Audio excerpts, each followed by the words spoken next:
Joining us now is Eugen Abramovici. He is a former chief engineer failure analyst at Bombardier Aerospace, and we have reached him in Toronto.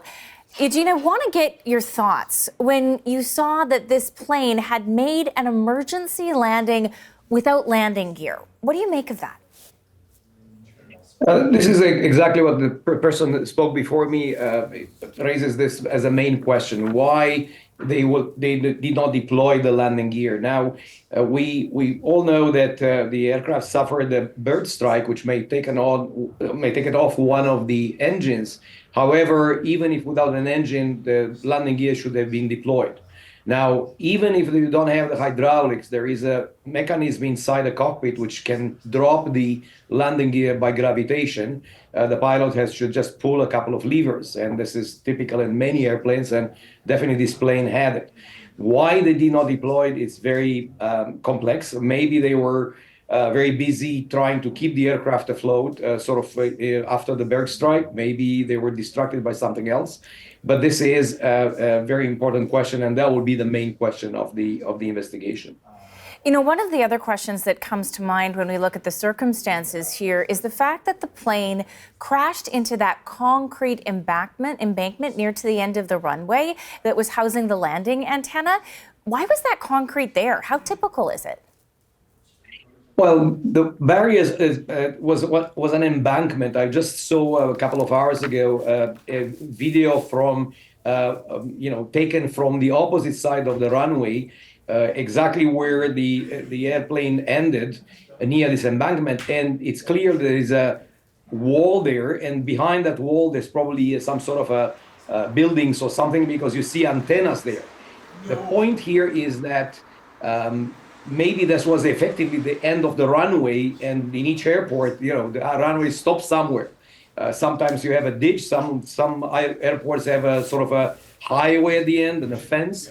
In this case, I think that was the end of the runway, and that embankment and the wall are there.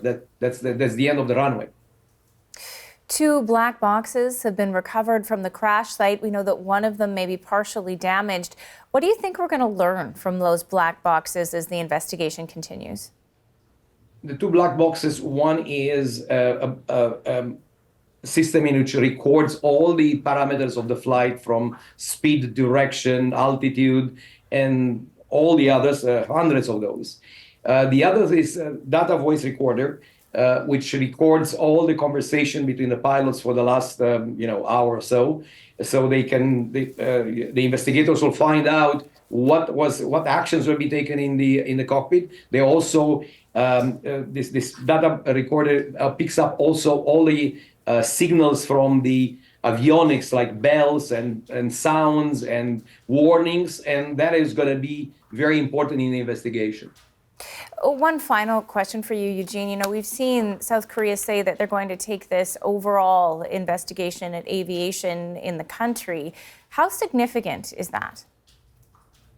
This is, I wouldn't say pretty normal, but it is expected in case of you have such an accident where almost 180 people died, for the authorities to take extraordinary measures to investigate if this is a singular condition or this is spread systemic in the industry.